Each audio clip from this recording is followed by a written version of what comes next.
Noteikti kādreiz tev ir bijis tā, ka gribas 2-3 bildes salikt kopā un nosūtīt draugiem. Ar Photoshake aplikāciju to var izdarīt ļoti vienkāršā veidā. Slēdzam iekšā Photoshake. Varam ņemt vienu bildi, uzlikt kaut kādu rāmīti, varam ņemt daudzas bildes. Un nopērkot maksas versiju par vienu latu varam izmantot vēl vairāk iespējas. Ņemsim vairākas bildes. Var fotografēt kaut ko jaunu, var ņemt kaut ko no galerijas vai arī no Wi-Fi tīklā esoša datora. Tā ņemšu no galerijas. Šeit arī vairākas iespējas tādas galerijiem.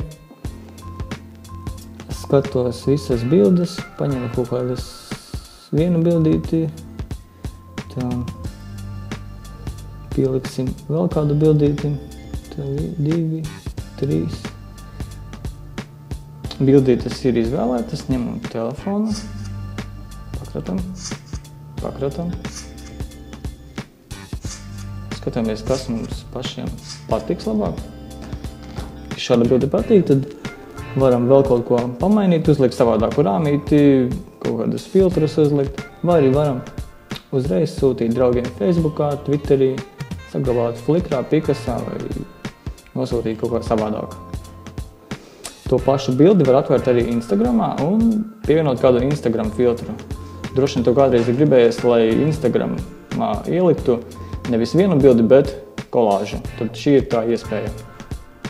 Vairs nedomā, šī bilde, tā bilde, kura ir labāka, kura ir sliktāka. Liec visas kopā Photoshake un būs vēl labāk.